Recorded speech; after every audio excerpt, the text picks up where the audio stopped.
Hi everyone, Mike Dunnigan here from Gilmore Global, and today is another edition of our GlobalView podcast series, and I'm super excited to have a guest today with extensive experience in the standard developer organization of the SDO market, both as a leader with the organizations where she's worked, but also with the work with the Society of Standards Professionals, SES. So I've previously did a podcast with Mike Morrell from SES, so who Mili, who you're going to introduce you to in a second, knows quite well. So I'd like to introduce and welcome Mili Washington. I'm going to read your title: Standards Director, Institute of Inspection, Cleaning, and Restoration Certification, IICRC. I'm reading that because I didn't want to mess it up. But welcome, Mili. Thanks for taking the time. Thank you, Mike. Yes, IICRC is definitely a mouthful. There are times when I'm asked who I work for, and I'm like, give me a second, I have to think about it, and then I'll give the right answer. Yeah, when you have to put a hinge on your, if you have a business card and you actually have to have a hinge on it to put the company name, you know it's fairly long. Could you give the folks watching and listening a little bit of a snapshot of what IICRC does? Yeah, absolutely. So we are a global nonprofit organization catering to the cleaning, restoration, and inspection industries. What that really means is, things like fire and smoke restoration, water damage restoration, mold damaged structures and the remediation of those structures, crime and trauma scene cleanup. So a really wide range of things that we cover in terms of our standards. So we are an ANSI accredited standards developing organization, and we have upwards of 20 standards and field guides that are either currently in development or have been published as American national standards. And then we have more than 25 certifications, and some of them are based on the standards and some of them are based on general good practice, best practices in the industry. As I mentioned, we're a global organization. We have upwards of 60,000 certified technicians who are certified in the various programs that we offer. And we have 6,000 plus certified firms who then employ the certified technicians. So, standards and certification is the bulk of what we do, of which the foundation is the standards. So I'm proud to say that, our standards team, the volunteers, the staff, all of our subject matter experts are the most, valuable part of that overall structure that we have. And so, our standards are considered credible and really, the best available in the industry. They are followed in many countries, including the UK and Japan and Australia. And we're looking to, broaden that. And our standards program is growing, as is certifications. And as an organization, we're certainly continuing to grow despite the challenges that, we all face globally. Well, we met very briefly. In 2019, I attended the SES annual general conference, which was in Montreal, which is a fantastic city. And then, and you spoke at that event, and you rocked it. You were fantastic. And then last fall, SES did their conference virtually because of obviously the classic elephant in the corner, aka the pandemic. And you provide some fantastic content there. So I was really keen to get to actually have an opportunity to talk to you today and get a little bit more insight about your views in the SDO market. What do you think of the things, or what have you seen in regards to this pandemic that have directly affected the SDO market? What are you seeing as the sort of the reactionary or the inevitable changes that are hitting it right now? The pandemic is challenging on so many levels just because we are unable to get together and work on different things that we might have had to had the the luxury. Now it feels like, those were great times when we could get on a plane and go sit in a meeting and discuss the contents of a standard and wrap up a section and really be able to accomplish a lot. That being said, I think a lot of standards developers are finding new and different ways of doing things so that we are able to continue to put out good content and continue to stay productive. For IICRC and for SES and a lot of other SDOs, a lot of our work does get done virtually. So we are, we've been doing this for a while, but now we've had to think about, okay, we don't have the option to do a blended virtual and in-person type of meeting structure so that we can be the most effective. So we're trying to leverage the technologies that are available to us, just as everyone else is, things like Zoom and things like Microsoft Teams, so that we're able to continue working. We also internally at IICRC use like a secure online workspace so that the work of all of our standards committees can continue without any kind of pause or interruptions. So we have document control, we have balloting, we have pretty much all of the functioning of an active consensus body handled online. So we're able to sort of bypass some of it, but there's fatigue, there's pandemic fatigue. People want to meet. We typically have an annual standard summit, which is hosted at our headquarters in Las Vegas, and it's just a fun event. It's very productive. What, fun in Las Vegas? What? I know. Yeah, yes. I mean, I typically get to go to Vegas a few times a year, and it's fun. I mean, there's work, and then we get to enjoy a little bit. So I think what's happened, as with the schools and the kids and the universities, is the learning and the working and the productivity is somehow being maintained or close to being maintained, but the fun aspects of everything that we do is stripped away from it. It's just taken out. We don't get to any longer sit at a dinner table and just say, oh, we had a great productive day, and let's just chill, let's just enjoy each other's company and be able to just kind of get to know each other, or people that we know really well, to be able to reconnect with them. We don't have those luxuries. So some of the things that we're doing, and I know other organizations like SES and other standards developing organizations are doing, is doing more virtual content, providing content in different ways to our stakeholders. And then doing little things like happy hours, every other week or once a month, do a happy hour, be able to see each other, maybe raise a glass. It's not the same, but it'll do for now. We're just trying to stay safe and healthy till we can all meet again, and cheers. Well, it's funny, I'm going to ask you a serious question, but right before we started recording today, we were just chatting, and sort of on my shoulders, a couple of guitars there, and I was saying how I've had a few sessions with my team where we'll have a virtual sort of a end of week decompression session, and they usually end when I try to sing. So playing's okay. As soon as I sing, everyone's like, "Oh well, I gotta go, Mike. I gotta get the kids." And yeah, we're done. So that's consistent. Do you find I think that's fun. I think we should all be finding ways to do that. With family, with colleagues, with just different ways to connect. And music is the universal healer. I mean, there's nothing better, is there? Well, you haven't heard me play, so we'll leave that alone. Oh. Just kidding. Do you notice a difference? Like SDOs do the work that SDOs do is incredibly important, and most people don't see it every day. But everything they touch and everything they do, and almost everything they buy, in one way, shape, or form, was affected by some development team that realizes a need, or whether it has to do with protection or cleaning or safety of product, whatever the case may be. But now that you've been forced, for lack of a better term, to change the way that you have your certification courses, have you seen a difference as far as generational folks? Like when you go from I've got a couple of Gen Zs at home, but they're a little more adaptive to digital content absorption versus, say, a traditionalist or a baby boomer or a Gen X. So have you had to adapt that, or have you seen any pushback or challenges or issues as far as who's taking your courses, or like a dip and then just people saying, you know what, I'm going to hold off? Is that affected you? So, Mike, I will say that I am not in those categories that you mentioned, but I feel like that. I feel like I don't want to read a 120-page document.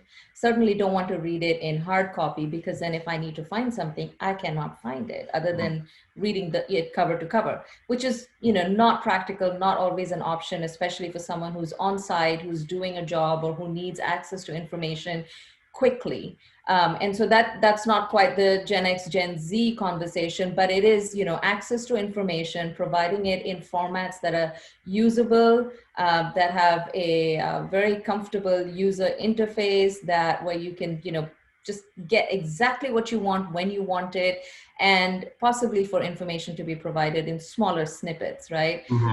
So I've been talking about this for a while, and we've made some efforts towards that. So IICRC, for example, we have a standard subscription site, which not only gives you online access to everything we've ever written, current and historical, in terms of our standards, but then there are videos and there are instructional sort of demos for how to do certain things, or how a particular standard has changed, or what to look out for. That those are not in any way alternatives to buying an actual standard, but it certainly is our way of saying, well, here's the same information presented to you differently and in smaller segments. We used to write these massive standards and reference guides and publish them as combined documents. We no longer do that because it takes way too long. Our volunteers get burnt out, and who is going to read 300 pages to get to the information that they need on a particular day, right? So videos. Exactly. I mean, and there are times when, you want to find things, or you want to provide that as evidence in a courtroom based on what a standard says. So it's not practical to lug a book around. So we're doing what we can to be able to provide that information in different ways, to be able to, just as you're doing a podcast, right? I mean, I think it's a perfect example of putting together content and presenting it in a way that, you can look at a video link and say, okay, that's 5 minutes. I think I can do that, or it's just presented in a fun, informative, visual way, which I'm very much a fan of. I think we all learn better when it's visual, audio-visual aspects to it. Not all of it is practical to do that way, but to the extent possible, SDOs are starting to look at that. We certainly have, for example, and this is just our standards themselves, we have more images, we have more links, and they're more interactive so that you can get to different sections easily. You can look at the table of contents and just click on the safety and health section if that's what you're interested in, so little ways. And, I think the pandemic in some ways is a blessing in disguise, because we've been forced to pivot and make some changes and re-look at things that we've done for a long time and say, is there a better way to do that and to provide that information? Yeah, that's a great point. One of the things that we've noticed, just it's not about us, but just as a little nugget to go into that mindset of, the term I like to use is easily digestible. People like easily digestible content. They don't want to eat the entire steak, right? Just give them a little snack, and then they can sort of consume it as they want. One of the things that we've seen as a real hot button right now is usage analytics, because in most traditional cases, and particularly with digital delivery of content, and obviously with hard copy delivery of content, it's kind of like my joke, I used this in a presentation the other day, it's the I love you that doesn't come back, right? You don't know if somebody's liking or what, but then, so what we're doing now is we put some technology in when we do those programs, we can actually give our clients usage analytics on the content. What are they looking at? How long are they spending, et cetera, without having to spend a lot of time and money developing very customized content. We can actually apply these tools to PDF content with all kinds of cool stuff. So that's definitely something that's a trend big time. But one of the questions I was going to ask you actually was, you're always ahead of me. How do you do that? You're always one step ahead. I'm sorry, Mike. Just kidding. I'm kidding. I just having fun. But it was around, there's the pandemic's in a weird way, and taking it very lightly, a blessing in disguise in terms of giving a nudge to companies to move forward in the way they do things. And the question I was going to ask you is, of those things, what are the changes that you were forced to do that you're going to adopt? That's part of our permanent process going forward. It's definitely something that's going to benefit the organization. Is there one or two, or just one thing you go, that's definitely something we were forced to change and we like it and we're going to keep doing it and let it evolve? The biggest change that IICRC has made as an organization is to finally take the plunge towards online learning and to provide our content in that digital format. So we've been, as an organization, the board and the staff, we've been talking about it for a long time because, it's the way to go. There is no escaping that, right? I mean, you have to be able to, when you're doing standards and certifications and you have schools that you approve and you have certified technicians that have to go through a learning process and then a testing process, we've been able to do all of that with in-person teaching, in-person testing, and just kind of doing it that way and being very effective in our delivery. I'm sorry, it's I my love it. German Shepherd. He lives here with me. My 8-pound dog wouldn't show up on the camera because he usually sits behind me on the chair. But okay. He's there somewhere.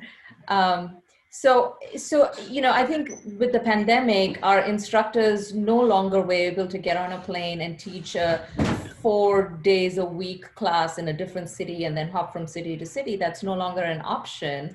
And so it was sort of, okay, we're forced. We've been thinking about it. We've been talking about it. Now is the time for action. And so we just recently launched our first few courses of online learning.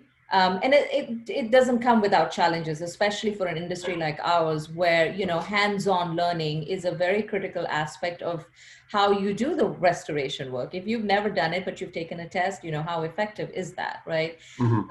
And I've done a water restoration technician certification in my early days with IICRC, because I was like, I want to learn more about it and I want to do this test. And it was a 3-day course, and then I did the test and I aced it, and it was all lovely. But I could not come to your house and fix a water damage problem. Okay, there's just no way. I don't know anything about that. Just by osmosis, but nothing more than that. So despite the challenges, that is definitely the direction that we're going towards as an organization. We've started with the online learning, and we want to kind of take it a step further where it is student-led, where it's not instructor-led, but student-led. And so we're exploring those areas so that we can expand and really, be able to reach a much wider group of people. We don't have to be limited geographically if we can do some of these things using digital tools, using online learning. Yeah. And so, I think win-win, right? More people have access to it, more people get certified, more people do things the right way, and then we get to grow and be able to use our standards more globally, more, harmonized way, because, there's this joke that standards developers say to each other, oh, there are, 14 standards in the industry. What are we going to do? How are we going to fix this? Let's create another one. So now there's 15 standards, right? Yeah. So the idea should be exactly the opposite of that. How do we harmonize those 14 standards that exist instead of creating new ones? And so, we're looking to do some of that through our online learning. We're looking to do some of that through international adoptions of our standards. So we're exploring those things that, are really outside of our brick and mortar building, right? It's outside of Vegas, it's outside of even the US, and the relevance is global. So we should be able to use the same procedures and methods to do restoration, remediation, inspection work around the world. And by the way, you can't develop anything in Vegas because it has to stay in Vegas, right? Absolutely, yes. Sorry, that's probably been used a few times. One of the questions I think you kind of, again, you're ahead of me, was talking about, if you could look ahead in the future in 3 and 5 years, and what are some of the key changes that you think would be in place in regards to your standards and your certification programs. And I'm assuming some of it, or a lot of that answer, is around the virtual learning environment and becoming much more of a global organization in that regard.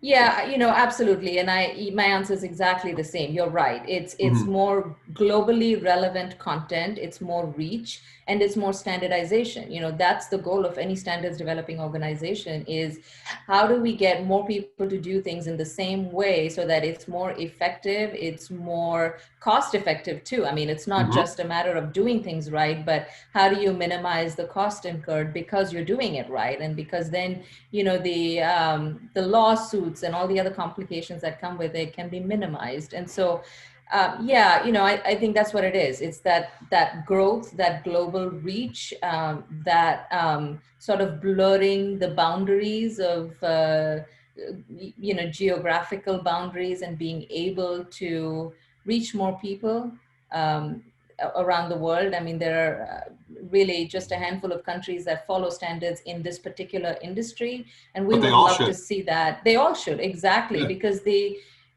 concerns are the same, the issues are the same, the customer complaints are the same. So So the market is, it's huge. And our hope is to be able to do more to reach more people in other countries, and for our standards to be more internationally adopted. So we definitely do try to make an effort to globalize our terms, what we use and how we use it, so that it isn't very restricted to the US or to Canada, but more global terms. So it's a process, and I'm sure it'll take time, but 3 to 5 years, Mike. 3 to 5 years, yeah. Hold on, I gotta set my timer on my phone. Just kidding. That's funny. Okay, so that's a lot of heavy questions on a Friday. Dog's bored out of his head. So let's have a little bit of fun to close this off. Okay, I made some notes. I'm looking at my notes right here. All right, this is let's get to know Mili. You ready? Okay, I'm ready. Let's do it. Lightning round. What's your favorite food? Okay, so there's a complicated answer to that. Oh God, here we go. Oh, relax.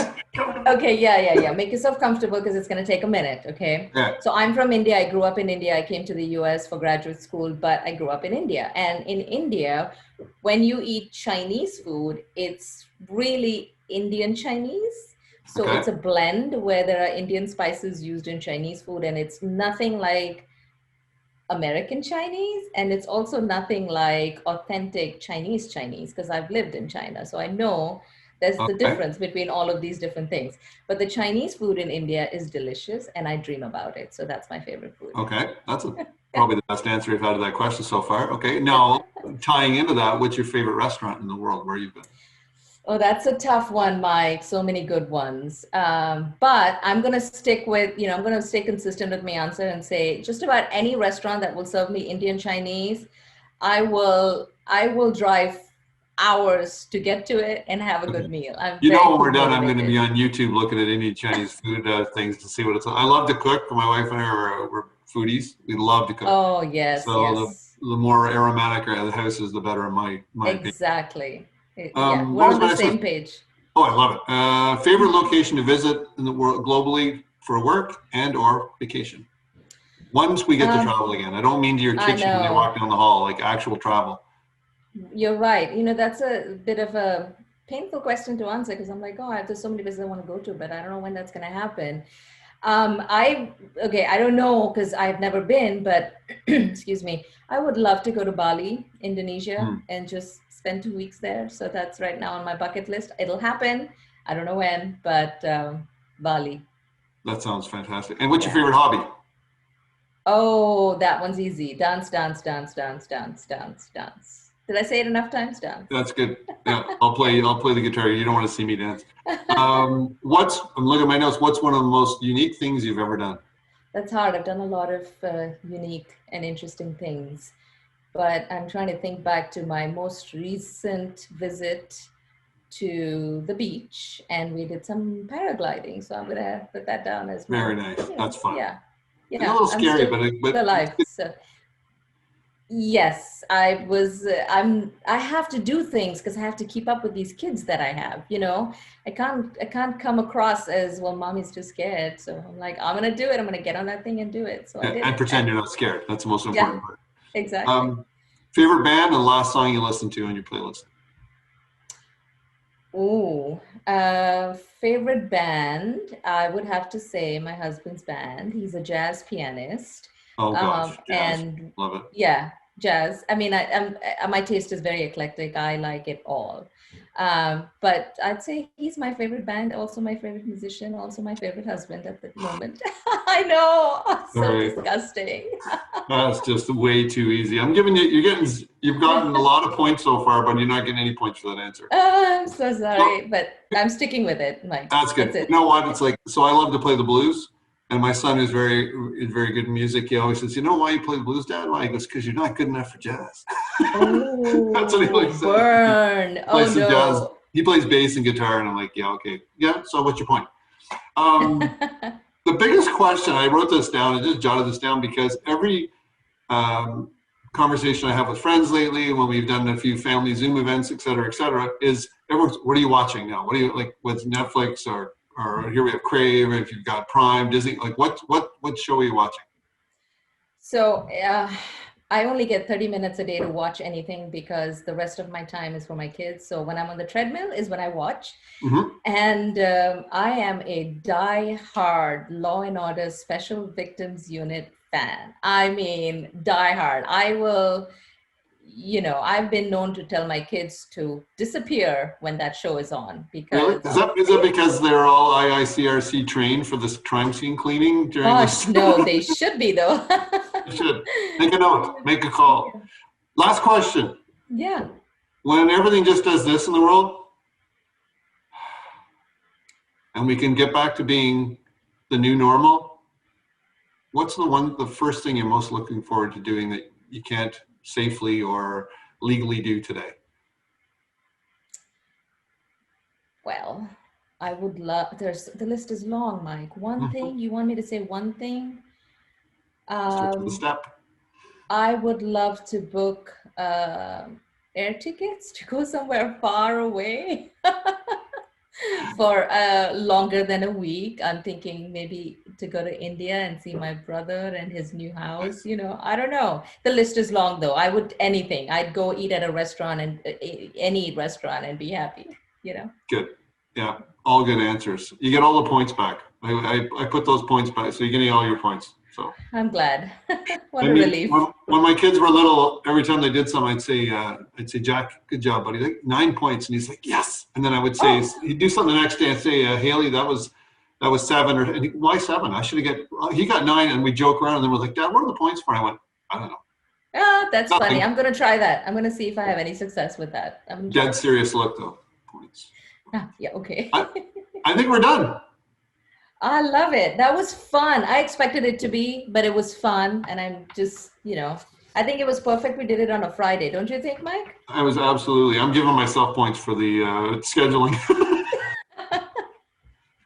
That was great. Okay.